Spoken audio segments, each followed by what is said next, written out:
Aku sebutnya pasukan khusus.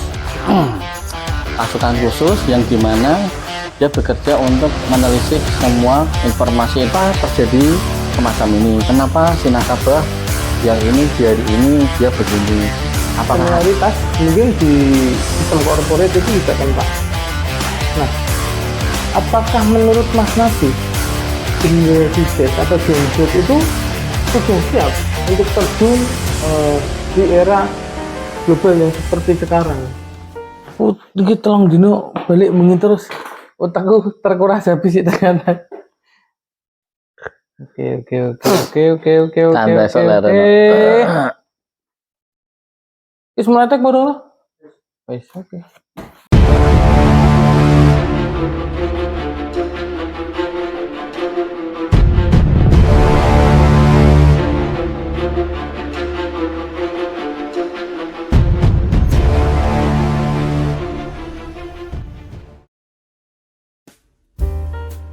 Untuk melanjutkan yang kemarin, nah ini buat Mas Nafis,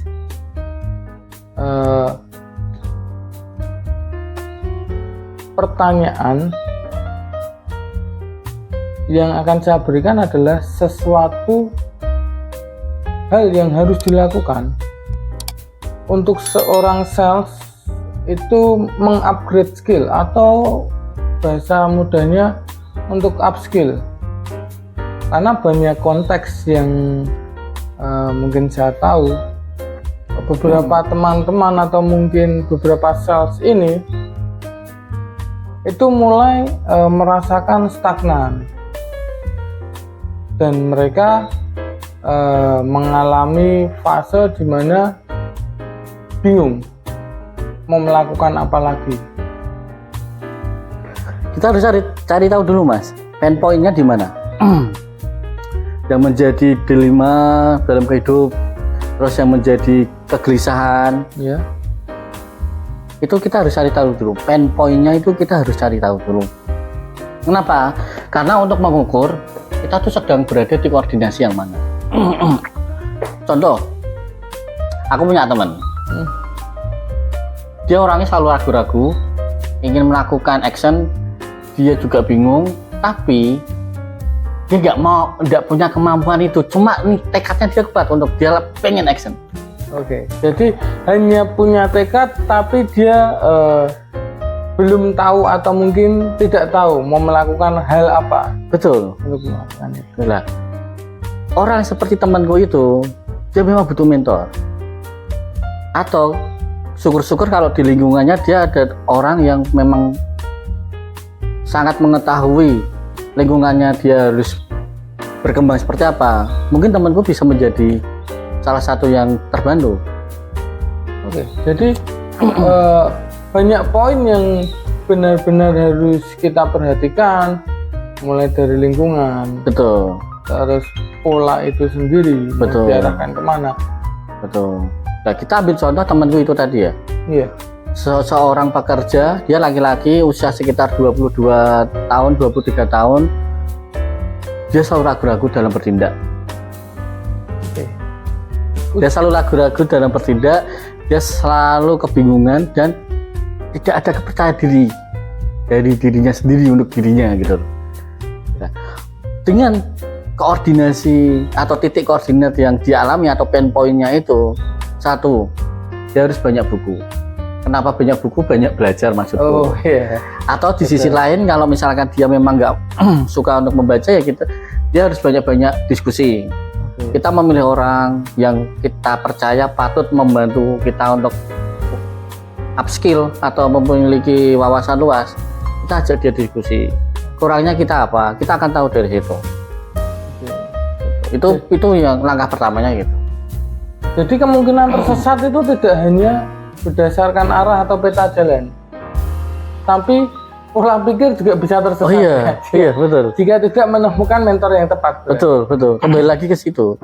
Lah bahkan motivator-motivator di luar sana dia hanya mendukung dengan kalimat-kalimat yang seakan-akan itu positif, seakan-akan itu mendorong, tapi itu tidak sesuai dengan satu dengan yang lainnya gitu. Iya.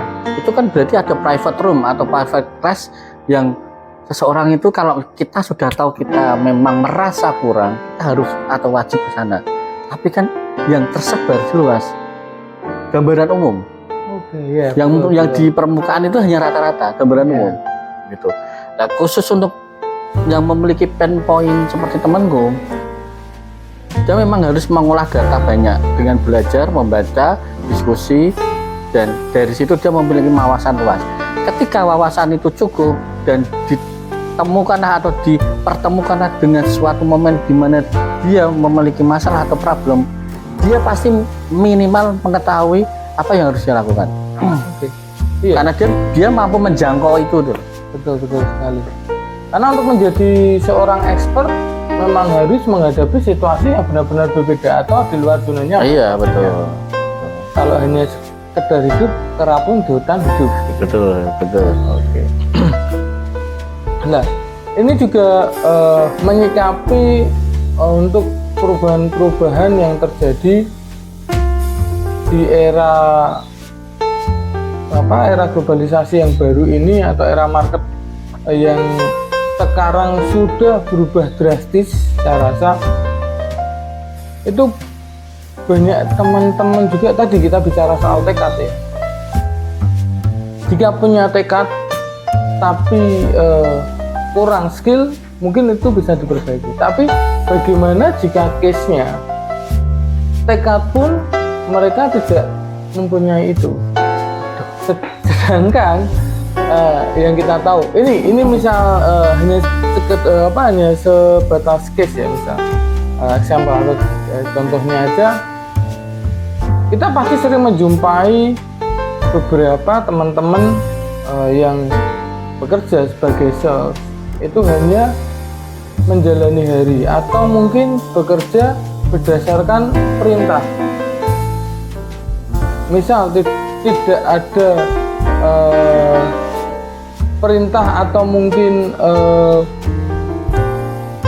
hal yang disarankan dari atasan, itu mereka beranggapan ya yang saya kerjakan hanyalah sekedar peraturan atau SOP yang sudah tersusun. Nah, dengan tidak adanya tekad itu, apakah bisa seseorang itu mengasah atau kita bilang untuk upskill itu tadi, dan butuh effort seperti apa Mas untuk menghadapi kasus-kasus teman-teman yang seperti ini? Itu dia harus masuk ke karantina, Mas. Oke. Atau minimal bahasa kerennya tuh training camp. Training camp, ya. Ala-ala barat kan training camp. Betul. Suatu tempat luas di hutan atau di mana, kita gelar tenda lah itu. Bakar kayu seperti pramuka, nah mungkin kayak gitu. Tapi itu juga nggak bisa maksimal ya. Kita juga nggak tahu semaksimal apa setelah selesai training camp itu. Tapi kalau misalkan pertanyaan itu muncul, ya mungkin aku bisa minta izin untuk sedikit bercerita bahwa beberapa tahun lalu aku diizinkan oleh Tuhan melalui alam semesta melihat ternyata ada pola-pola tertentu yang kita mampu untuk upskill. Pola-pola itu aku susun menjadi M pangkat A, atau bahasanya itu M kuadrat A. Dari sini kuadrat A nya itu aku pakai segitiga plus TO sama dengan R. M sendiri itu adalah market, kuadrat A atau A segitiga itu dia attitude, dan TO itu target oriented, dan sama dengan result. Kita tahu hasilnya. Nah, tapi poin yang paling penting itu adalah M pangkat A nya itu atau M kuadrat A itu, dimana di atas dari tingkah laku atau di atas dari perilaku itu selalu ada attitude.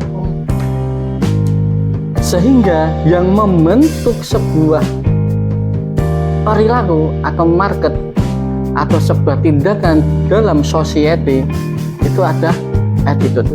Nah, pertanyaannya, terbentuk dari mana attitude itu? Lumayan rumit ya berarti ya. Jadi untuk menghadapi market yang menghasilkan perilaku, kita juga harus menindaklanjuti atau melihat bagian dari attitude itu tadi. Betul. Nah, attitude itu kalau kita bedah lagi, kan pertanyaan tadi dari mana kita bisa mendapatkan attitude itu atau perilaku itu. Yang pertama, karakter manusia dalam psikologis, dia melakukan sesuatu atau bertindak dari yang dia lihat, dari yang dia dengar, dari yang dia rasakan. Dari yang dia lihat itu, dia mengkonfirmasi ke dalam otaknya itu seperti apa, data-data yang masuk melalui mata itu seperti apa, sehingga dia mampu mendorong dirinya untuk melakukan sesuatu. Dan perilaku itu jika didapat atau informasi dari market itu didapat dari mendengarkan, terkonfirmasi bagaimana dalam otak sehingga dia melakukan sesuatu tindakan itu menjadi sebuah tindakan yang dibutuhkan. Nah, dari sini semua hal yang kita lihat, kita dengar, kita rasakan itu sangat-sangat penting. Apalagi kalau kita kembali lagi ke tekad. Punya tekad tapi database kita nol, kita nggak bisa ngolah. Nol pasti. Nah, itu aku yang tadi bilang training camp. Jadi poinnya lumayan kompleks untuk membentuk orang dalam upskill itu tadi. Betul. Karena memang yang dibutuhkan saat ini untuk lepas dari image market konvensional ke arah era market yang modern atau mungkin digital market yang saat ini memang sedang berjalan, itu kita memang butuh banyak inisiasi, karena cara-cara lama yang diterapkan oleh siapapun itu, dari pihak prinsipal, corporate, atau yang didesain dari segi divisi trainer juga, memang harus benar-benar diperbaiki. Karena hanya sekedar orientasi hasil tanpa bimbingan yang lebih tepat atau mentoring yang lebih detail atau mendalam, itu memang membuat teman-teman yang ada di lapangan itu hanya merasa mengerjakan sesuatu yang disuruh, atau mungkin bisa jadi itu rutinitas atau keseharian. Mereka melewati hari tanpa mereka sadari, waktu itu berjalan juga semakin cepat. Dan yang ditakutkan adalah mereka tidak mengukur produktivitas. Ya enggak sih? Maksudnya misal nih, saya baru join kayaknya kemarin 2-3 tahun yang lalu. Ternyata setelah waktu yang dilalui itu ternyata di luar perkiraan. Mereka memasuki fase atau umur yang sudah mendekati ketidakproduktifan itu, apalagi dengan mereka yang bingung. Maksudnya setelah ini saya harus melakukan apa, stagnan dan takut untuk mengambil keputusan. Itu membuat akhirnya sistem-sistem metode training atau mungkin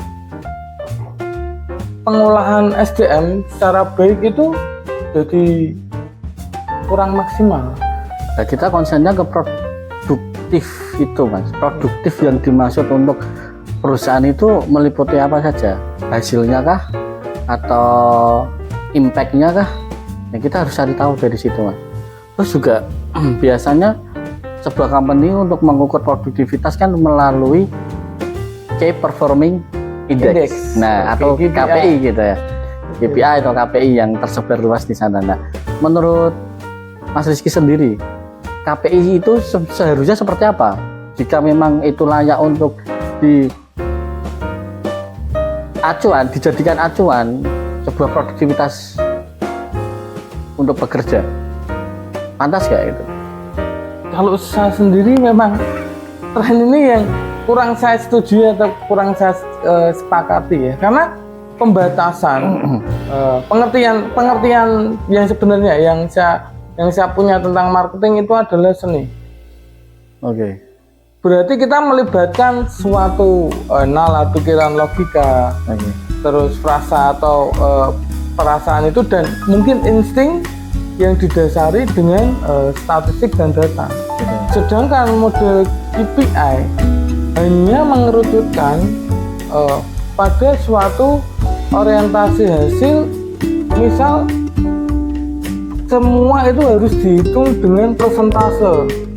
Keberhasilan orang itu seolah-olah sudah diukur dan mungkin dibatasi. Jadi menurut saya kurang begitu setuju, atau mungkin memang pemahaman ini yang harus benar-benar diperjelas, atau mungkin lebih dijelaskan secara detail. Keuntungan bagi teman-teman yang bekerja dan menghadapi sistem KPI itu tadi. Ya, mungkin kalau salah satu ada indeks kebahagiaan itu masuk ke KPI, saya sepakat juga itu. Lebih bijaksana, karena dalam lingkungan sendiri kebahagiaan atau kenyamanan sebuah lingkungan itu memiliki pengaruh pada produktivitas. Karena kenapa? Kembali lagi ke pola pikir tadi, apa yang dia lihat, apa yang dia dengar, dan itu diolah menjadi data. Kalau datanya kurang, dia pasti mengalami kejenuhan, atau aku sebutnya ya aku nggak ngerti maksudnya sebutannya seperti apa, tapi aku nyebutnya ini Down syndrome. Atau fase kejenuhan yang dialami oleh setiap pekerja.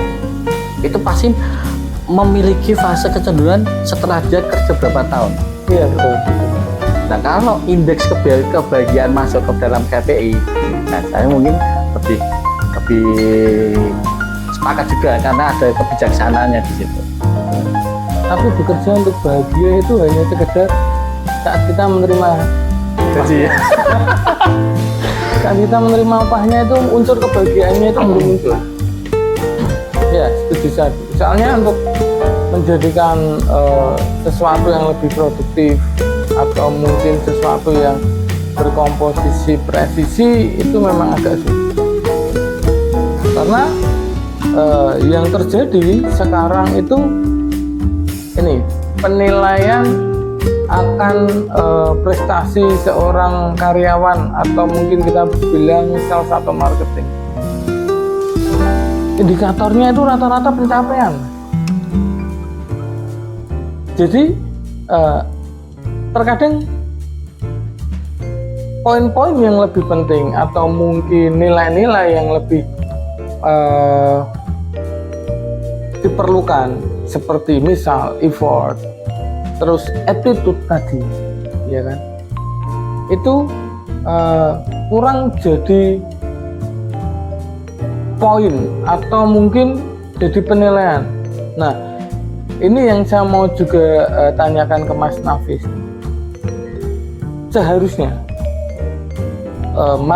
marketing terbaik itu dilahirkan dengan desain yang seperti apa, dan pembahasan untuk jenjang karir untuk mendapatkan seorang yang berjiwa leadership, atau mungkin kita bisa simpulkan sebagai super coach, ya kan, itu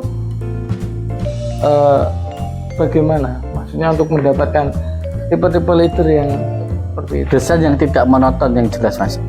Kembali lagi kan kita harus mundur ke belakang. Pencapaian kalau dilihat atau diukur sebagai nilai itu sendiri, atau tolak ukur ya dari produktivitas ya, itu pasti kan ada masanya. Jadi sebuah company itu menginginkan hasil, itu kan pastinya ada riset. Nah, dari riset itu data-data yang ada itu berlaku berapa tahun misalkan. Oh, ternyata data yang aku dapat itu hanya sampai 10 tahun.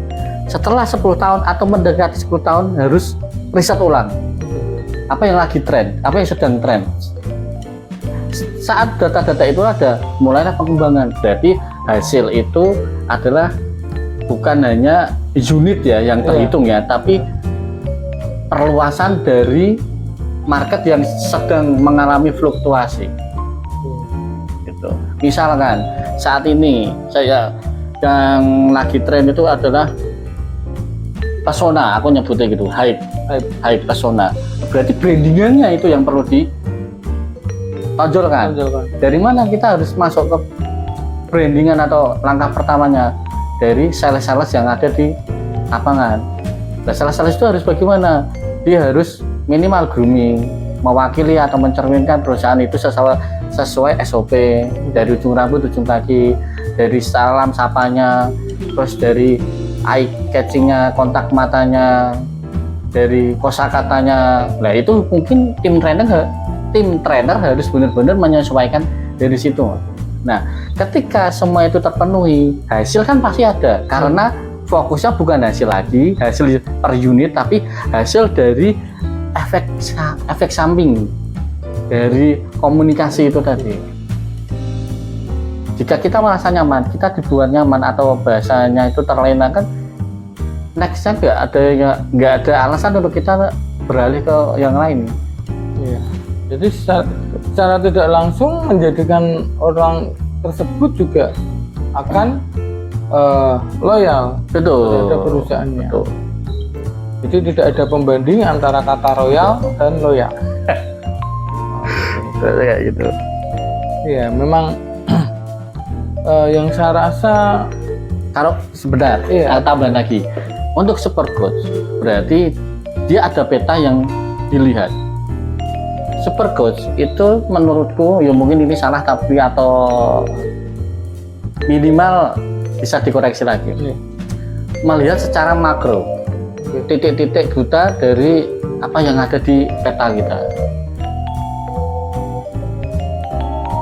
Titik-titik buta itu kalau kita bisa akses, itu menjadi database yang tidak bisa didapatkan orang lain. Kembali lagi, kalau kita player, kita hanya melihat mikro, bagian terkecil dari aktiviti kita atau lingkungan kita. Ya pasti ya hasilnya cuma segitu-gitu aja. Monoton ya. Monoton. Benar. Kita harus benar-benar bisa mengakses blind spot itu. Karena kita memang saat ini dituntut untuk lebih cepat mengalami perubahan. Ibarat buah, mungkin istilah karbit itu yang paling penting ya. Karena untuk menemukan satu bakat unggulan, terutama di bidang marketing atau sales ini, rata-rata orang akan mengolahnya dari benar-benar nol atau yang kita sebut fresh graduate itu untuk menjadi seorang profesional. Yang kita lakukan pasti akan mentreatmentnya selama bertahun-tahun. Dan sedangkan jika kita tidak bisa meregulasinya atau menemukan sistem baru untuk membuat regulasi secara instan atau cepat yang dibutuhkan untuk era sekarang, itu kan akan mengalami permasalahan atau penghambatan regenerasi itu. Ya, betul. Iya kan? Betul. Sedangkan yang sudah misal kita bilang berusia, itu juga tidak bisa atau mungkin belum mampu menularkan. Bahkan dia juga mungkin lupa akan treatmentnya yang dia lakukan dulu, sampai sekarang dia bisa menjadi seorang profesional. Betul. Jadi database itu penting, Mas. Jadi memang perlu kita banyak-banyak menerima atau masukan dari orang lain, minimal kita membaca. Ya, mentor yang tepat memang seharusnya banyak dimiliki oleh semua perusahaan. Dan sniper bukan hasil dari tembakannya yang tepat, tapi titik koordinatnya yang tepat. Bukan hasilnya dia menembak tepat, tapi titik koordinat yang diambillah yang dia tepat. Karena dia harus melihat dari arah mata angin, ketinggian, sampai dia harus membawa senapan itu berapa kilo dengan berat badannya, semua harus benar-benar kita pikirkan. Oke, betul. Jadi mungkin bahasa presisi untuk saat ini memang itu yang paling susah didapat betul, ya. betul. Secara komposisi ya, masuk Cukup. ya. Untuk kesimpulannya Mas tadi, dalam sesi upskill kali ini itu yang perlu ditekankan atau mungkin yang perlu kita garis bawahi supaya teman-teman itu bisa melakukan treatmentnya itu apa? Attitude yang pertama. Attitude. Hasil dari dia introspeksi dirinya, hasil dari introspeksi lingkungannya, dan apa yang dia dapatkan dari lingkungannya itu mempengaruhi perilaku selanjutnya. Jadi memang attitude sangat dibutuhkan dalam bidang marketing itu sendiri. Dan kata sempurna bagiku, khususnya untuk manusia, itu memang tidak pantas untuk disematkan sebagai sebagai makhluk sempurna. Mungkin sebagai ciptaan Tuhan kita makhluk sempurna, tapi untuk kita membawa terus kesempurnaan itu juga beban, Mas, karena kesempurnaan itu semuanya harus grow up, sedangkan kita tidak mampu grow up. Makanya disitulah Tuhan mengizinkan kita untuk selalu grow up dengan kesalahan kita, dengan kekurangan kita. Makanya aku nggak setuju kalau kita nyebut kita nggak bisa melakukan sesuatu itu kita disebut gagal, karena bagiku kata gagal itu nggak ada, yang ada menang atau belajar. Oke. Quote-nya di situ berarti. Betul. Oke. Ya, ini mungkin sesi terakhir dari kita untuk sobat market maker. Yang pasti adalah di mana kalian mau belajar, dan pembentukan attitude itu sangat diperlukan untuk upskill atau melatih kemampuan kalian untuk menjadi yang lebih baik. Selamat malam dan terima kasih.